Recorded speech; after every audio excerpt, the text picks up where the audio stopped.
Hello learners, आप सभी को प्यार भरा नमस्कार। ज्ञानश्री क्लासेस के यूट्यूब सेशन में आपका बहुत बहुत स्वागत है। आज का हमारा सेशन ये मिनी मैराथन सेशन होने वाला है। आज 19 अगस्त है, तो सबसे पहले आप सभी को रक्षाबंधन की बहुत बहुत शुभकामनाएं। और देखिए, आप सभी बहनों से मेरा ये आग्रह है कि आप सब अपने आप को सशक्त बनाइए, मजबूत बनाइए, किसी से डरिए मत।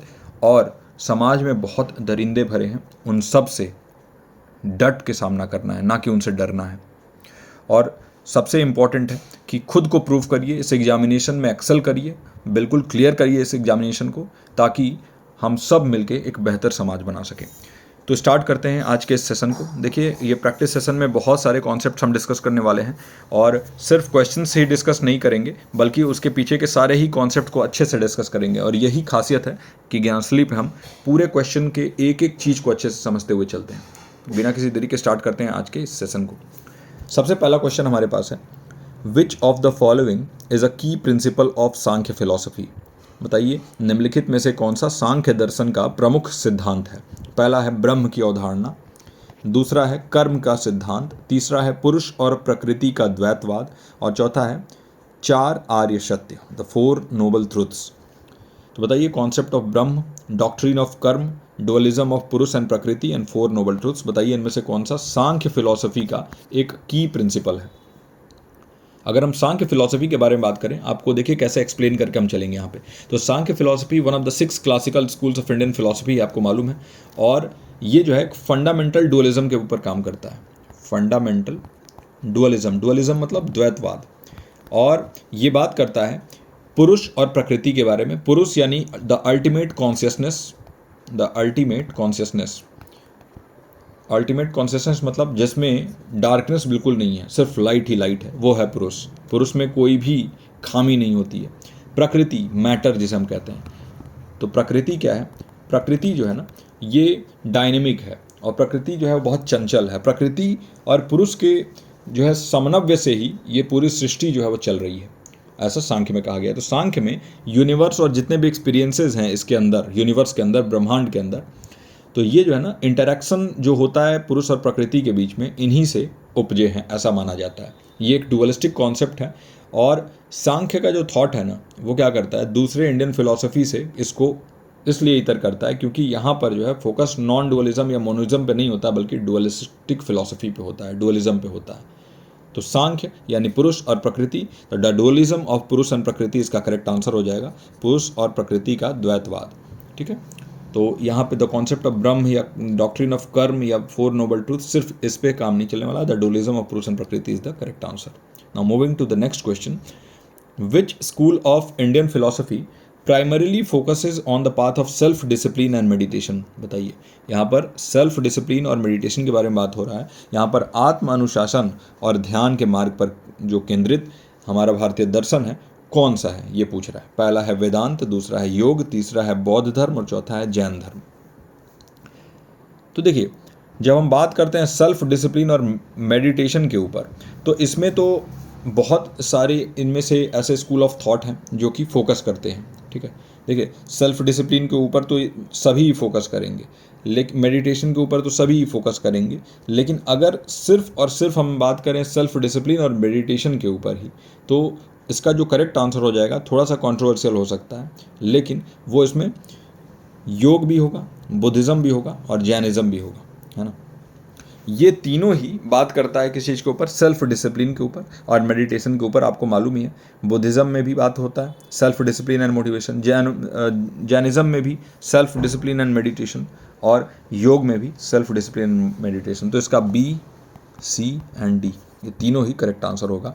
देखिए, योग स्कूल जो है वो सांख्य से काफ़ी रिलेटेड होता है, आपको मालूम है। और इसमें यम और नियम, आसन और प्राणायाम, प्रत्याहार और धारण, ध्यान और समाधि, ये बताया गया है, जिसे अष्टांग बोलते हैं। तो यम, नियम, आसन, प्राणायाम, प्रत्याहार, धारण, ध्यान, समाधि। यम क्या है, नियम क्या है, फिजिकल पोस्चर्स। आसन आपको मालूम है फिजिकल पोस्चर होता है। यम नियम सेल्फ डिसिप्लिन होता है। आपका प्राणायाम मतलब ब्रेथ के ऊपर कंट्रोल, प्रत्याहार मतलब अपने सेंसेस को विड्रॉ कर देना, जो धारण है वो ये कंसंट्रेशन है, ध्यान क्या है, मेडिटेशन है, समाधि क्या है, the ultimate state of absorption है। और वही बुद्धिज़्म में भी बात होता है, वही जैनिज़्म में भी सेल्फ डिसिप्लिन के ऊपर बहुत जोर है। तो इसलिए ये तीनों ही स्कूल्स जो है ना, ये इसका करेक्ट आंसर हो जाएगा बी, सी एंड डी। ठीक है। वेदांत आपको मालूम है कि वेद और अंत इन दोनों शब्दों से मिलकर बना है वेदांत, और जो वेदास हैं तो उनके आखिरी जो पार्ट है उसी से माना जाता है कि वेदांत जो है उपजा है। और इसमें जो शंकर थे, जिसे शंकराचार्य भी बोला गया है, तो वेदांत में उनका नाम बहुत बड़ा आता है। और ख़ास तौर से अगर हम देखें तो वो जो है अद्वैत वेदांत में उनका नाम बहुत जो है प्रोमिनेंट है। तो वेदांत में सेल्फ डिसिप्लिन और मेडिटेशन के ऊपर ही नहीं बल्कि वेद के ऊपर भी बहुत ज़्यादा जोर दिया गया है। जबकि बुद्धिज़्म और जैनिज़्म जो है ना, ये वेद के अथॉरिटी को नहीं बिलीव करते हैं, तो ये नास्तिक स्कूल हैं, नास्तिक। और योग और वेदांत ये आस्तिक स्कूल थे, ठीक है। योग भी, वेदांत भी, सांख्य भी, है ना, तो ये सभी आस्तिक हैं। आस्तिक वो जो वेदास के अथॉरिटी में बिलीव करते हैं, और नास्तिक वो जो वेदास के अथॉरिटी में बिलीव नहीं करते हैं। अगला क्वेश्चन है, किस भारतीय दार्शनिक प्रणाली में निर्वाण की अवधारणा सबसे केंद्रीय है? In which Indian philosophical system is the concept of nirvana most central? तो बताइए, निर्वाण का बात कहाँ किया जाता है? वेदांत में किया जाता है, योग में, बुद्धिज़्म या जैनिज़्म में? देखिए, नाम से ही आपको पता चल गया होगा, इसका करेक्ट आंसर हो जाए बुद्धिज़्म। बुद्धिज़्म यानी बौद्ध धर्म में ही निर्वाण के बारे में बात किया जाता है। बौद्ध धर्म में निर्वाण जो है उसका मतलब होता है the ultimate goal of liberation. अगर इंग्लिश में बोले तो the ultimate goal of liberation. तो जो साइकिल ऑफ बर्थ और डेथ है और फिर से रीबर्थ है, यानी कि बर्थ मतलब आप जन्म लेते हैं, डेथ मतलब मृत्यु होती है, और रीबर्थ मतलब वापस से जन्म लेना, जिसे संसार बोला गया है, संसार इसमें बोला गया है। तो इसी के सेजेशन को, सेजेशन मतलब ये रुक जाए, बर्थ और डेथ और रीबर्थ ये रुक जाए, इसी के सेजेशन को जो है, जिसे सफरिंग के सजेशन भी बोला गया, जिसे दुख भी बोला गया है बौद्धिज्म में, उसी को हम कहते हैं निर्वाण, है ना। तो जहाँ से डिज़ायर हट जाए, हेट्रेड हट जाए, इग्नोरेंस हट जाए, तो वहाँ पर निर्वाण स्थापित होता है। और ये कॉन्सेप्ट जो है ये बहुत ही फाउंडेशनल कॉन्सेप्ट है बुद्धिस्ट फिलॉसफी में। और देखिए, सिमिलर आइडियाज़ कई अलग अलग स्कूल्स में प्रेजेंट हैं। जैसे कहीं मोक्ष बोल दिया गया है, कहीं निर्वाण बोल दिया गया है, कहीं लिबरेशन बोल दिया गया है, कहीं सैल्वेशन बोल दिया गया है ना, लेकिन इसमें बोला गया है निर्वाण। अब हम अगले क्वेश्चन पे चलते हैं। अगला क्वेश्चन है, which of the following is a core Tenet of pragmatism? बताइए, निम्नलिखित में से कौन सा व्यवहारिकता का मूल सिद्धांत है प्रैग्मेटिज्म का? तो प्रैग्मेटिज्म में पूछ रहा है, truth is absolute and unchanging, सत्य पूर्ण और अपरिवर्तनीय है। दूसरा है, the value of ideas is based on their practical consequences, विचारों का मूल्य उनके व्यवहारिक परिणामों पर आधारित है। तीसरा है, the pursuit of eternal truths through rational inquiry, तर्क संगत जांच के माध्यम से शाश्वत सत्य की खोज। और चौथा है, एक परम वास्तविकता का अस्तित्व, the existence of an ultimate reality. बताइए, इन चारों में से एक कोर टेनेट कौन सा है प्रैग्मेटिज्म का? तो प्रैग्मेटिज्म के बारे में हम बात कर रहे हैं, तो प्रैग्मेटिज्म एक फिलोसॉफिकल ट्रेडिशन है। आपको मालूम है ये 19th सेंचुरी में ऑरिजिनेट हुआ था प्रैग्मेटिज्म, और कहाँ से? United states of America, America से ये ऑरिजिनेट हुआ। और इसका जो जोड़ होता है वो क्या होता है? ट्रुथ पे, कि truth of an idea is not static और absolute but rather it is determined by its practical effects and usefulness in real world. कहता है कि जो सत्य है ना, वो स्टैटिक नहीं है, वो रुका हुआ नहीं है या एब्सोल्यूट नहीं है। सिर्फ ये नहीं कह सकते हैं कि एक ही सत्य है ना। ये प्रैक्टिकल इफेक्ट पे डिपेंड कर सकता है, रियल वर्ल्ड सिचुएशन पे डिपेंड कर सकता है। और सत्य जो है उसके कई पहलू हो सकते हैं, किसी के लिए कुछ सत्य हो सकता है, किसी के लिए कुछ सत्य हो सकता है। तो प्रैग्मेटिज्म जो है वो बताता है कि कैसे जो फिलॉसफीज़ इटर्नल ट्रुथ्स पे फोकस करती हैं या थ्योरेटिकल नॉलेज पे फोकस करती हैं, उससे इतर सिर्फ प्रैक्टिकल नॉलेज के बेसिस पे जो है कैसे ट्रुथ को यहाँ सामने लाया जाए, उसके ऊपर बात करता है प्रैग्मेटिज्म। तो प्रैग्मेटिज्म जो है वो कुछ अलग सोचने और अलग करने पे विश्वास करता है। तो ये होगा, the value of ideas is based on their practical consequences. और बाकी जो है ये प्रैग्मेटिज्म के सारे पॉइंट्स नहीं हैं, तो बी इसका करेक्ट आंसर हो जाएगा। What does Marxism primarily focus on it's analysis of society? बताइए, मार्क्सवाद समाज के अपने विश्लेषण में मुख्य रूप से किस पर ध्यान केंद्रित करता है? पहला है, the inherent goodness of human nature, मानव स्वभाव की अंतर्निहित अच्छाई। The role of spiritual enlightenment, आध्यात्मिक ज्ञान की भूमिका। Class struggle and economic inequality, वर्ग संघर्ष और आर्थिक असमानता। चौथा है, the pursuit of individual happiness, व्यक्तिगत खुशी की खोज। तो देखिए, जब भी आप याद रखिएगा कि मार्क्सिज्म के बारे में, मार्क्सवाद के बारे में बात होगा, तो हमेशा याद रखिएगा कि वहाँ पर क्लास स्ट्रगल के बारे में बात जरूर होगा, है ना, वर्ग संघर्ष। इकोनॉमिक इनस्टेबिलिटी के बारे में बात होगा। मार्क्सवाद में बताया जाता है कि जो इकोनॉमिक अनस्टेबिलिटी है या इनइक्वालिटी है, यही कारण है समाज में जो वर्गीकरण है उसका। मार्क्सिज्म जो है इसको कार्ल मार्क्स और फ्रेडरिक एंजल्स ने डेवलप किया गया था, और इसका मेन आइडिया जो है वो सोसाइटल चेंज पे और क्लास स्ट्रगल पे बेस्ड है ना, कि सोसाइटी में कैसे चेंज लाया जाए, क्लास स्ट्रगल को कैसे ख़त्म किया जाए। ये क्रिटिसाइज करता है कैपिटलिस्ट सिस्टम को, है ना, कैपिटलिस्ट सिस्टम को ये क्रिटिसाइज करता है, मतलब उसके ऑपोजिट में है, ये उसके विपरीत में है। और ये आर्गू करता है कि इकोनॉमिक इनइक्वालिटी बनाने में और एक्सप्लॉइटेशन करने में सबसे बड़ा हाथ अगर किसी का है तो वो कैपिटलिज्म का है ना। और ये कहता है कि देखिए, क्लासलेस एक कम्युनिस्ट सोसाइटी बनाना ही लक्ष्य है, जिसमें कोई भी क्लास ना हो, upper class, middle class, lower class, देखते हो ना हर जगह वर्गीकरण है, उसको हटाना ही एक मुख्य लक्ष्य है, ऐसा मार्क्सिज्म का मानना है। तो class struggle and economic inequality. Spiritual enlightenment के ऊपर बिल्कुल बात नहीं करता, इनहेरेंस गुडनेस ऑफ ह्यूमन नेचर की बात नहीं करता, और इंडिविजुअल हैप्पीनेस के ऊपर बात नहीं करता है। अगला क्वेश्चन है, which of the following best describes cost benefit analysis in education. बताइए निम्नलिखित में से कौन शिक्षा में लागत लाभ विश्लेषण का सबसे अच्छा वर्णन करता है। इससे ही रिलेटेड एक क्वेश्चन आपके जो एग्जामिनेशन कैंसिल हुआ है उसमें पूछा गया था। बताइए, पहला है comparing cost to benefits in terms of financial returns, वित्तीय रिटर्न के संदर्भ में लागत की तुलना लाभ से करना। Assessing educational outcomes in terms of cost effectiveness, लागत प्रभावशीलता के संदर्भ में शैक्षिक परिणामों का आकलन करना। Evaluating the financial cost of education against its benefit, यानी शिक्षा की वित्तीय लागतों का उसके लाभों का विरुद्ध मूल्यांकन करना। Measuring the cost of education against societal benefits, यानी सामाजिक लाभों के विरुद्ध शिक्षा की लागत को मापना। बताइए इनमें से सबसे अच्छा तरीके से कौन डिस्क्राइब करता है कॉस्ट बेनिफिट एनालिसिस को। तो सबसे पहले कॉस्ट बेनिफिट एनालिसिस अगर देखें तो एजुकेशन के कॉन्टेक्स्ट में यहाँ पर क्या इन्वॉल्व होता है कि फाइनेंशियल इन्वेस्टमेंट जो एजुकेशनल प्रोग्राम में हम कर रहे हैं, जो भी शैक्षणिक कार्यक्रम है उसमें जो भी हमारे पैसे लग रहे हैं, जो भी हमारे रिसोर्सेज लग रहे हैं, उनका बेनिफिट जो है वो कितना मिल रहा है जो भी हम प्रोग्राम ला रहे हैं उससे। यानी कि आपने कितने पैसे लगाए, फॉर एग्जांपल आपने 100 रुपये लगाए, तो क्या इस 100 रुपये से 200 रुपये का बेनिफिट उन बच्चों के बिहेवियर में दिख रहा है? क्या वो बच्चों के बिहेवियर में इतना चेंज आया है कि आगे चल के जो है वो अपना जीवन यापन खुद से कर सकें? तो उससे कॉस्ट बेनिफिट एनालिसिस ज़्यादा बेटर होगा। यानी कि आपके पढ़ाया गया जो भी चीज़ है, आपने जो भी चीज़ें एजुकेशन में खर्च की हैं, उससे ज़्यादा अगर लाभ दिख रहा है आपको नहीं बल्कि जिसको आप पढ़ा रहे हो उनके जीवन में, तो कॉस्ट बेनिफिट एनालिसिस को पॉजिटिव मानेंगे, है ना। तो इसमें क्या हो सकता है, मेजरिंग रिटर्न्स, जैसे कि स्टूडेंट आउटकम में इम्प्रूवमेंट देखने को मिले।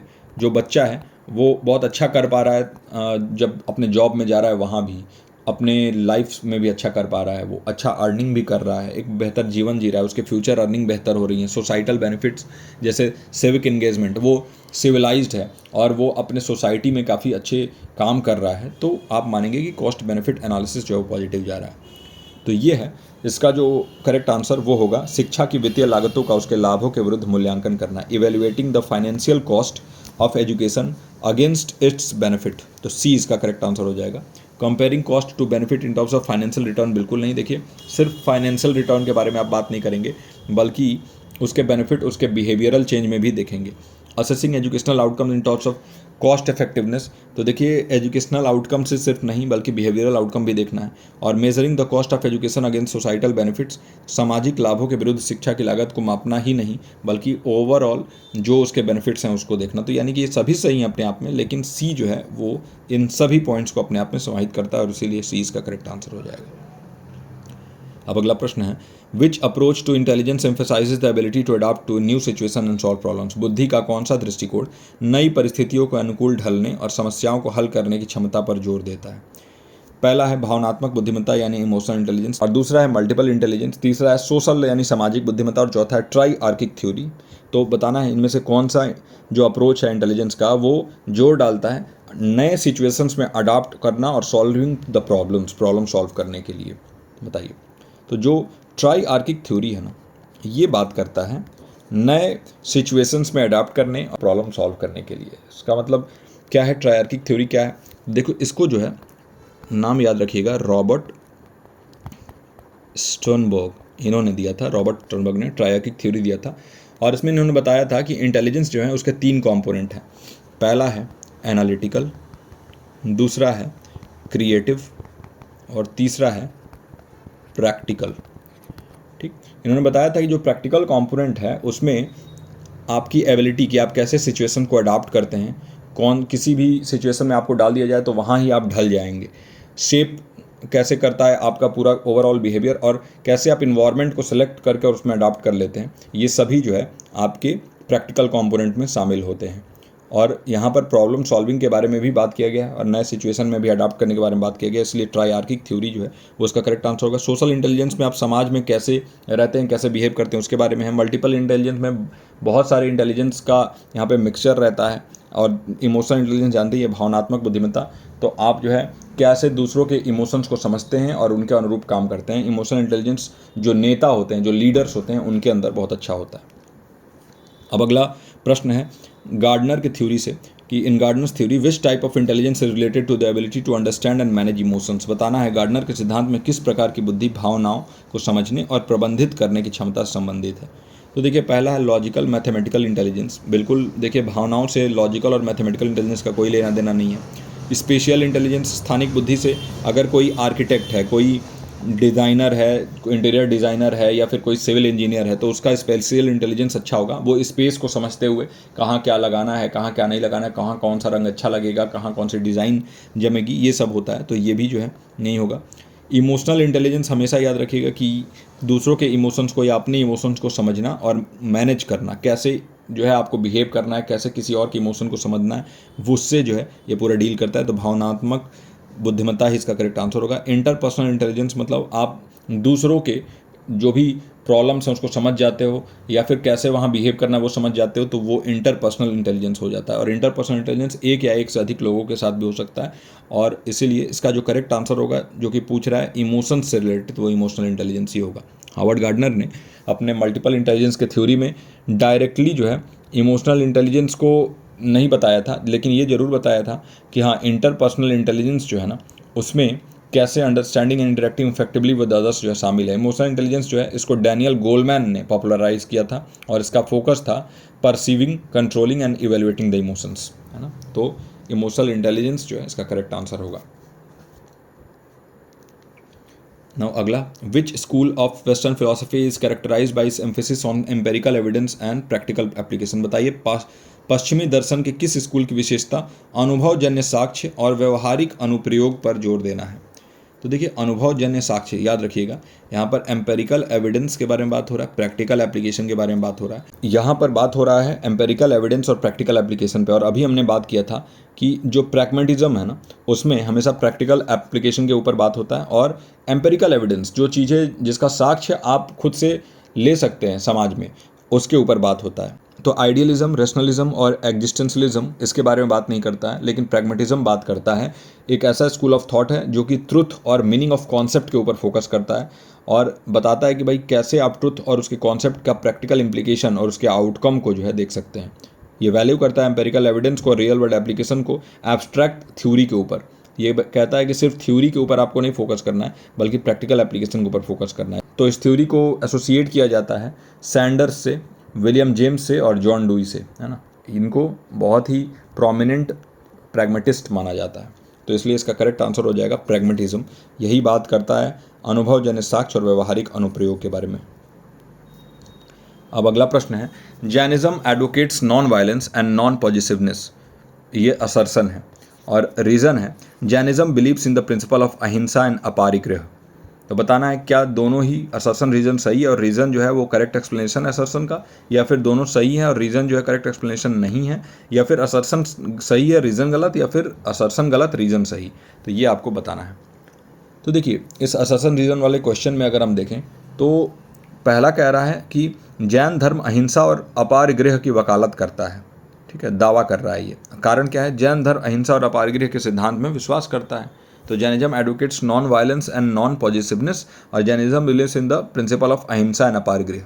तो बात तो सही है, दोनों ही बात बिल्कुल सही है, कि भाई जैन धर्म में नॉन वायलेंस के बारे में बात होता है बिल्कुल, और किसी भी तरीके का पॉजिटिवनेस नहीं, किसी भी चीज़ को जो है हम उससे अटैचमेंट ना हो। ऐसा ना हो कि हम सोने की घड़ी से अटैच हो गए, हम अपने गाड़ियों से अटैच हो गए, अपने परिवार वालों से ही अटैच हो गए, तो इसके बारे में जो है बात नहीं होता। जैनिज्म बात करता है नॉन पॉजिटिवनेस के बारे में। तो इसलिए पहला असर्सन तो बिल्कुल सही है। Jainism believes in the principle of अहिंसा, तो अहिंसा को ही नॉन वायलेंस कहते हैं, और अपरिग्रह को ही आप जो है कहते हैं नॉन पॉजिटिवनेस। तो इसीलिए ये दोनों ही सही होगा, और both assertion and reason are correct, और रीज़न जो है वो करेक्ट एक्सप्लेनेशन है असर्सन का। तो इसलिए इसका जो करेक्ट आंसर हो जाएगा वो होगा ए। अब अगले क्वेश्चन पे चलते हैं। Which of the following best describes the relationship between learning theories and instructional strategies. तो बताना है निम्नलिखित में से कौन सीखने के सिद्धांतों और निर्देशात्मक रणनीतियों के बीच संबंध का सबसे अच्छा वर्णन करता है। अब बताइए इनमें से सबसे अच्छा वर्णन कौन करता है। पहला है learning theories are unrelated to instructional strategy, सीखने के सिद्धांत निर्देशात्मक रणनीतियों से असंबंधित है। दूसरा है शिक्षण रणनीतियों को सीखने के सिद्धांतों से स्वतंत्र रूप से विकसित किया जाता है। Instructional strategies are develop independently of learning theories. तीसरा है learning theories guide the development of instructional strategies. और चौथा है इंस्ट्रक्शनल स्ट्रेटेजीज यानी निर्देशात्मक रणनीतियाँ सीखने के सिद्धांतों की पसंद निर्धारित करती हैं, determine the choice of learning theories. तो देखिए लर्निंग थ्योरीज़ के बारे में हमने, और जो आपके इंस्ट्रक्शनल स्ट्रेटजीज़ हैं इसके बारे में हमने स्टार्ट किया, जो यूनिट अभी अपना पेपर 2 का एजुकेशन उसमें हमने पढ़ा है। तो देखिए इसका जो करेक्ट आंसर होगा वो होगा learning theories guide the development of instructional strategies. तो देखिए लर्निंग थ्योरीज जो है वो अनरिलेटेड नहीं है इंस्ट्रक्शनल स्ट्रेटजी से, बल्कि ये रिलेटेड होती हैं, तो ये तो गलत हो गया। इंस्ट्रक्शनल स्ट्रेटजीज जो हैं वो इंडिपेंडेंटली आप नहीं डेवलप कर सकते, ये साथ ही साथ डेवलप होती हैं, लर्निंग थ्योरी और इंस्ट्रक्शनल स्ट्रेटजी। आप लर्निंग थ्योरी जो है, जो आपके सीखने के सिद्धांत हैं उनको, और निर्देशात्मक रणनीति कैसे आप कक्षा में पढ़ा रहे हो, इनको अलग अलग नहीं कर सकते हैं, इसलिए ये भी नहीं होगा। और ये कह रहा है instructional strategies determine the choice of learning theory, निर्देशात्मक रणनीतियाँ सीखने के सिद्धांतों की पसंद निर्धारित करती हैं, ऐसा नहीं है। जो लर्निंग थ्योरीज जो है ना वो इंस्ट्रक्शनल स्ट्रेटजीज को डिटरमाइन करती हैं। तो इसलिए इसका करेक्ट आंसर होगा learning theories guide the development of instructional strategies, C इसका करेक्ट आंसर हो जाएगा। तो आई होप कि आज के इन क्वेश्चंस में आपको बहुत कुछ सीखने को मिला होगा। बहुत अच्छे तरीके से और बहुत जल्दी से हमने अपने इस मिनी मैराथन सेशन के जरिए बहुत सारे कॉन्सेप्ट्स को रिवाइज किया है, और बहुत ही अच्छे से अपनी तैयारी को हमने जारी रखा है। आई होप कि आज के इस लेक्चर में आपको बहुत कुछ सीखने को मिला होगा, और एक बार फिर आप सभी को रक्षाबंधन की बहुत बहुत शुभकामनाएं। मैं मिलता हूँ आपसे अगले लेक्चर में। टिल देन आप अपना और अपनों का ख्याल रखिए। धन्यवाद।